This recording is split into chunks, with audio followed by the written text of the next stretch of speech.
لیکن یہ روایت ہمارے پاس موجود ہے، تو یہ روایت تو یہی بتا رہی ہے کہ یہاں قرآن نے جن عورتوں کا ذکر کیا ہے وہ عورتیں اسی دنیا کی عورتیں ہیں جن کو اللہ تعالیٰ وہاں پر حوریں بنا دے گا، گوریاں بنا دے گا، آہو چشم بنا دے گا، کنواری بنا دے گا۔ ٹھیک، یہ زمخشری تھے۔ اب زمخشری کو ہم نے دیکھ لیا۔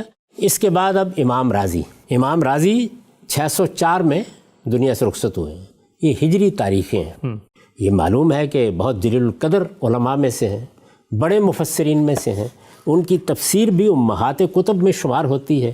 میں اس کا تعارف کرا چکا کہ علم کلام کے مباحث دیکھنے ہوں، روایات کا بھی خلاصہ دیکھنا ہو، اسی طرح زبان بیان کے مسائل کو بھی آپ اگر بہت سہل انداز میں دیکھنا چاہیں، رواں دواں لکھنے والے لوگوں میں سے ہیں، بہت خوبی کے ساتھ مختلف چیزوں کا خلاصہ کرتے ہیں۔ اگر دوسروں کا موقف بھی بیان کریں تو آپ ان کی کتابوں سے اتنے اچھے طریقے سے نہیں سمجھ سکتے جس طرح کہ امام راضی کے قلم سے اس کو سمجھ لیتے ہیں۔ بہت جلیل القدر لوگوں میں سے ہیں۔ میں عرض کر چکا اس سے پہلے کہ یہ دونوں یعنی زمخشری بھی اور راضی بھی یہ تو گویا تفسیر کی علامت بن گئے، گرا کشا ہے نہ راضی نہ صاحب کشاف۔ تو آپ دیکھیے کہ ان کے سامنے وہی آیت ہے۔ اچھا، وہ انا انشانہ ہن، آیت وہی ہے۔ میں عرض کر چکا نا کہ اس سے پہلے جو باتیں بھی آپ نے سنی ہیں یا جن روایتوں کو آپ نے سنا ہے یا جو آیات زیر بحث آئی ہیں ان میں تو اوصاف ہی بیان ہوئے، صفات ہی بیان ہوئی ہیں۔ اب زمخشری نے یہ توجہ بھی دلا دی کہ یہ اگرچہ وہ مقام ہے جس میں یہ سوال پیدا ہوتا ہے، جس سے کچھ رہنمائی ملتی ہے، لیکن لفظ کی حد تک یہ بھی فیصلہ کن نہیں، سری نہیں ہے، یہ بتا دیا۔ یعنی جب انہوں نے کہا کہ فَإِمَّا يُرَادْ، یا یہ مراد ہو سکتی ہے یا یہ مراد ہو سکتی ہے، تو اس کا مطلب ہے لفظ کی حد تک فیصلہ کن نہیں ہے آیت۔ اب روایت ہی آئے گی نا، یعنی کوئی حدیث بیان کریں گے، کوئی قول بیان کریں گے، کچھ قرائن کی بنیاد پر بات کریں گے، یہی کچھ ہوگا۔ تو امام راضی دیکھیے کیا کر رہے ہیں۔ امام راضی نے اس آیت کے بارے میں لکھا ہے کہ دو امکانات، وہی جو زمخشری نے بات بیان کی، کہتے ہیں یحتمل ان یکون المراد الحور، ایک احتمال یہ ہے، ایک امکان یہ ہے کہ اس سے مراد، اس سے کس سے مراد؟ انا انشانہن، انشاء سے مراد۔ یہ جو کہا ہے کہ ہم نے انہیں خاص اٹھایا ہوگا تو اس سے مراد حوریں ہیں۔ اور یہ دیکھیے یہ بالکل اسی طرح اس لفظ کو استعمال کر رہے ہیں جیسے ہم اردو میں کرتے ہیں۔ اچھا، یعنی ہم جب حور کا لفظ بولتے ہیں تو اس کا مطلب کیا ہوتا ہے؟ جیسے کہ میں پہلے عرض کر چکا، یعنی وہ عورتیں جنت میں ہوں گی، تو وہاں تاثر یہی ہوتا ہے کہ یہ عورتیں وہیں پیدا کی جائیں گی۔ تو بالکل اسی طرح انہوں نے اس لفظ کو استعمال کیا ہے۔ یعنی قرآن کے نزول پر 550 سال ہو چکے ہیں، تو الفاظ جب کسی زبان میں مستعمل ہوتے ہیں تو اس طرح عہد بہد اپنے اندر کچھ خصوص پیدا کرتے چلے جاتے ہیں۔ لیکن وہ پھر شاہ عبد القادر کے یہاں کیوں وہ اصل ترجمہ پھر بھی باقی رہا؟ اس لیے کہ یہ اصل ترجمہ تو یہ بھی یہی کر رہے ہیں، یعنی بتا رہے ہیں، لیکن لفظ کا استعمال پھر بات بیان کرتے ہوئے اسی طرح ہونے لگ جاتا ہے، جیسے ہمارے مترجمین کیا ہوا، جیسے فارسی زبان میں ہوا، جیسے ہمارے ادب میں ہوا، جس طرح ہماری شاعری میں ہوا۔ تو یہ کہتے ہیں کہ ایک احتمال یہ ہے کہ ان یکون المراد الحور، یعنی اس سے مراد کیا ہے؟ وہ حوریں جن کا ذکر ہوا ہے قرآن میں دوسرے مقامات پر۔ فیکون المراد الانشاء الذی هو الابتداء، اس صورت میں مراد کیا ہوگی؟ یعنی اگر ہم یہ مان لیں کہ یہ اصل میں جنت کی مخلوق حوریں ہیں، ان کا ذکر ہو رہا ہے، انا انشانہ ہن، انشان سے وہ مراد ہے، تو پھر نتیجہ یہ نکلے گا کہ یہ جو لفظ انشاء یہاں استعمال ہوا ہے، انا انشانہ ہن، اس کا مصدر انشاء ہے نا، یہ جو لفظ انشاء ہم نے خاص اٹھایا ہوگا، یہ لفظ استعمال ہوا ہے، اس سے مراد پھر کیا ہوگی؟ ابتدا، یعنی پہلی مرتبہ پیدا کرنا، ٹھیک، وہاں پیدا کرنا، یعنی اس دنیا سے پھر تعلق نہیں ہوگا، وہ الگ مخلوق ہوں گی، وہ ظاہر ہے الگ مخلوق کہیں انسان ہی ہوں گی، ظاہر ہے کہ ہمیں جنوں پری تو نہیں دی جائیں گی وہاں پہ، لیکن وہ اس دنیا کی عورتیں نہیں ہوں گی۔ وہ یہ کہتے ہیں کہ ایک صورت یہ ہے، الفاظ میں ایک احتمال یہ ہے، یہ وہی بات ہے جو زمخشری نے دوسرے طریقے سے بیان کر دی کہ یہ بھی مراد لیا جا سکتا ہے۔ اور وہ یہ کہتے ہیں کہ وَيَحْتَمِلُ أَن يَكُونَ الْمُرَادُ بنات آدم، دوسری صورت یہ ہے کہ ان الفاظ میں انا انشانہ ہن، انشان کے الفاظ سے یہ مراد ہو کہ یہ یہی دنیا میں آدم کی بیٹیاں ہیں، یہی جو دنیا میں آئیں، جو دنیا سے گئیں، ان کو اللہ تعالیٰ وہاں پر یہ صورت دے گا۔ گویا انشاء وہاں کیا ہے؟ ابتدا کے معنی میں۔ اب یہ کہتے ہیں کہ یہاں انشاء پھر کس معنی میں ہوگا؟ فیکون الانشاء بمعنی احیاء العادہ، یعنی اس دوسری صورت کو اگر آپ مراد لیں گے تو پھر لفظ انشاء کا مطلب یہ ہوگا کہ جب وہ دوبارہ اٹھائی جائیں گی، جب ان کو مرنے کے بعد اٹھایا جائے گا اور وہاں وہ زندہ ہوں گی تو ان کا وہ زندہ کرنا پھر اس انشاء سے مراد ہوگا۔ ٹھیک، تو یہ کہتے ہیں کہ یہ دو احتمالات ہیں۔ امام راضی نے اپنے طریقے کے مطابق ذرا تفصیل سے بات کی، زمخشری نے اسی کو دو لفظوں میں واضح کر دیا تھا کہ آیت کے الفاظ کی حد تک دو احتمالات ہیں۔ یا یہ مانا جائے کہ یہ وہیں ابتداً پیدا کی جائیں گی، پہلی مرتبہ پیدا کی جائیں گی، اور یا یہ کہ یہ دوسری مرتبہ پیدا ہوں گی، یہ اس سے پہلے دنیا میں آ چکی۔ یہ بات بیان کرنے کے بعد اب وہ کہتے ہیں کہ یہ بات یہاں ختم نہیں ہوئی، یعنی آیت انا انشانا ہننا پر ختم نہیں ہو گئی۔ اس کے بعد اگلا جملہ ہے فجعلنا ہننا ابکارا، کہ ہم نے ان کو کنواری بنا دیا ہوگا۔ اب امام راضی یہ کہتے ہیں کہ یہ جو اگلی آیت ہے فجعلنا ہننا ابکارا یدل علی الثانی، دو احتمالات تھے، دو امکانات تھے، یہ جو اگلی آیت ہے یہ تو دوسری بات پر دلالت کر رہی ہے کہ وہ بنات آدم ہی ہوں گی، وہ بنات آدم ہی ہوں گی۔ دو باتیں تھیں، یعنی ایک یہ کہ وہ وہیں پیدا کی جائیں گی پہلی بار، دوسرے یہ کہ وہ یہاں پیدا ہوئیں، وہاں ان کا اعادہ ہوگا، جس طرح دنیا کے ہر مرد اور ہر عورت کا اعادہ ہوگا۔ دو احتمالات تھے، وہ یہ کہتے ہیں کہ دوسرے پر آیت دلالت کر رہی ہے۔ کیسے؟ یعنی آپ گویا ترجیح بیان کر رہے ہیں۔ وہ یہ کہتے ہیں یدل علی الثانی، یعنی یہ جو اگلے الفاظ ہیں کہ ہم نے ان کو کنواری بنا دیا ہوگا، یہ دوسرے مفہوم پر یا دوسری مراد پر دلالت کر رہے ہیں۔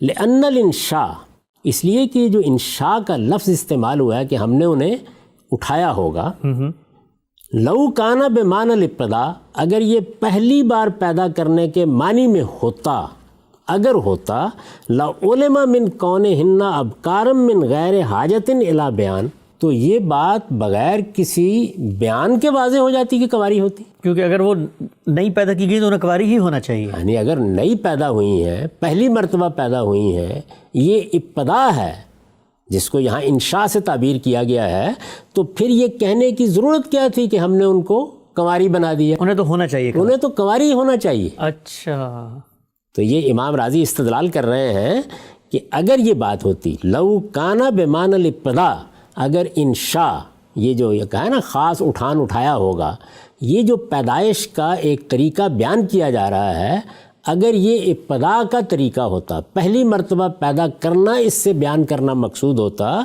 تو پھر یہ بات کہ وہ کنواری ہیں یہ تو آپ سے آپ واضح تھی، یعنی اس میں پھر تردد کیا تھا، اس کی تصریح کی ضرورت کیا تھی؟ لعلم من کونہن ابکارا من غیر حاجت الی بیان، یعنی اس میں کوئی ضرورت ہی نہیں تھی، اس کے بغیر ہی یہ بات بالکل واضح تھی، ہر شخص جان لیتا۔ وَلَمَّا كَانَ الْمُرَادِ احیاء بنات آدم، جب مراد یہ ہے کہ اس سے در حقیقت یہاں جو بنات آدم ہیں، آدم کی بیٹیاں ہیں جو یہاں آئی ہیں، یہ جو انسان کی حیثیت سے یہاں رہی ہیں، ان کا احیاء مراد ہے، ان کو دوبارہ زندہ کرنا مراد ہے، ان کو اٹھا کے اس طرح سے آہو چشم، اس طرح سے کنواری بنا دینا مراد ہے۔ کہتے ہیں جب یہ بات ہے تو اسی لیے تو کہا اللہ تعالیٰ نے کالا ابکارن، کہ وہ وہاں پر یعنی یہ جو آگے بات بیان کی ہے کہ ہم نے انہیں کنواری بنا دیا ہوگا، یہ اسی لیے تو بیان کی ہے۔ اچھا، جب مراد یہ ہے تو اسی لیے تو یہ کہنا پڑا کہ ہم نے ان کے کنواری بنا دیا ہوگا۔ یہ کنواری بنا دیا ہوگا کا پھر وہ مزید آگے وضاحت کر کے مطلب بیان کرتے ہیں، کہتے ہیں اے نجعلہن ابکارا ومتنا سیبات، یعنی گویا اللہ تعالیٰ یہ بتا رہے ہیں کہ ہم نے انہیں کنواری بنا دیا ہوگا اگرچہ جب وہ مریں تو شوہر دیدہ تھی۔ بڑی اہم بات، یعنی اگرچہ جب وہ مریں تو اس وقت شوہر دیدہ تھیں، شوہروں کے پاس جا چکی تھی، لیکن جس وقت ہم نے ان کا اعادہ کیا، ان کو اٹھایا، جب وہ مرنے کے بعد دوبارہ زندہ کی گئیں اور پھر ان کا انشاء ہوا، تو اس وقت ہم نے ان کو کنواری بنا دیا۔ تو یہ امام راضی بھی اپنی گویا ترجیح بیان کر رہے ہیں، یعنی یہ بتا رہے ہیں امام راضی کا استدلال روایت سے نہیں ہے، وہ یہ کہتے ہیں فجعلناہن ابکارا کے الفاظ اس بات پر دلالت کرتے ہیں۔ تو یہاں گویا لفظی استدلال ہو گیا، یہ بتا دیا انہوں نے کہ الفاظ ہی کی بنیاد پر یہ بات اطمینان کے ساتھ کہی جا سکتی ہے کہ اللہ تعالیٰ نے یہ واضح کر دیا ہے یہاں پر کہ یہ اصل میں اسی دنیا کی عورتیں ہیں۔ یہ امام راضی کا موقف ہے۔ اس کے بعد اب ابن کثیر پر آئیے۔ میں یہ عرض کر چکا کہ ابن کثیر اصلاً تو ابن جریر طبری ہی کا خلاصہ ہے، یعنی ابن جریر طبری کے ہاں روایات کا ایک بڑا ذخیرہ ہے، انہوں نے ہر طرح کی روایات نقل کی ہیں، اس میں آثار بھی ہیں، دوسری چیزیں بھی ہیں۔ ابن کثیر بھی اصل میں وہی معصور تفسیر کرتے ہیں، یعنی روایات ہی نقل کرتے ہیں، اور عام طور پر اسی وجہ سے ہمارے ہاں بہت قابل اعتماد بھی سمجھے جاتے ہیں۔ ان کی ایک خاص حیثیت بھی ہے، ابن تیمیہ کے تلامذہ میں سے ہیں، تو ان کا ایک بڑا مقام ہے تفسیر میں۔ وہ جب یہ روایتیں نقل کرتے ہیں تو بڑی حد تک ان کی تنقیح بھی کر دیتے ہیں، ٹھیک، یعنی چونکہ ایک جلیل القدر محدث بھی ہیں تو اس وجہ سے تنقیح کر کے بعض روایات پر تبصرہ کر دیتے ہیں، یہ بتا دیتے ہیں کہ ان کی نوعیت کیا ہے۔ یہ اس طرح کی تنقیح نہیں ہوتی کہ وہ صرف حسن یا صحیح روایت ہی لیتے ہیں، لیکن بہرحال ایک حد تک وہ سندوں کی تنقیح بھی کرتے ہیں۔ دیکھیے وہ کیا لکھتے ہیں، وہی آیت ہے، وہی سورہ واقعہ، وہی انا انشانہن انشان، اس پر لکھ رہے ہیں۔ یہ کہتے ہیں کہ اے آدنا ہن فی النشأۃ الاخری بعد ما کننا عجائز رمسا، کہ یہ در حقیقت انا انشانہن کا مطلب یہ ہے کہ ہم نے جب وہ دوسری نشأت میں ان کو اٹھایا، یعنی جب قیامت میں سب انسان اٹھیں گے تو یہ نشأت اخری ہوگی نا، نشأت ثانیہ ہوگی۔ ایک مرتبہ یہاں ہمارا انشاء ہوا، اس دنیا میں ہم آئے، دوسری مرتبہ وہاں ہوگا، تو فرماتے ہیں کہ وہاں یہ اعادہ ہوگا، یعنی گویا انشاء کا اعادہ ہوگا۔ تو یہاں اس سے وہ اعادہ مراد ہے، بعد ما کننا عجائز رمسا، اس کے بعد کہ وہ دنیا میں بوڑھی ہوئیں، پھونس ہوئیں، اور وہی بات، وہی الفاظ رمسا، آنکھوں سے چیپڑ بہتا تھا، رخصت ہوئیں، لیکن اللہ تعالیٰ نے وہاں ان کو اٹھا دیا۔ تو یہاں یہ گویا یہ بیان کر رہے ہیں کہ یہاں تو انا انشانہن سے وہی مراد ہے۔ اچھا، سرنا ابکارن عربا، یعنی وہ یہاں پر بوڑھی ہوئی تھیں، یہاں ان کی آنکھوں میں چیپڑ آئی، یہاں ان کے بال سفید ہو گئے، جس طرح کی دوسری روایتوں میں بیان ہوا ہے۔ اس کے بعد وہ وہاں اٹھیں تو وہاں کنواری تھیں۔ اے بعد سیوبت ادنا ابکارن عربا، یعنی مطلب یہ ہے کہ وہ ایک مرتبہ بیاہی گئیں، شوہر دیدہ ہوئیں، دنیا میں شوہروں کے پاس رہیں، لیکن پھر اللہ تعالیٰ نے جب ان کو وہاں اٹھایا تو وہ کنواری ہو گئیں، دلربا ہو گئیں۔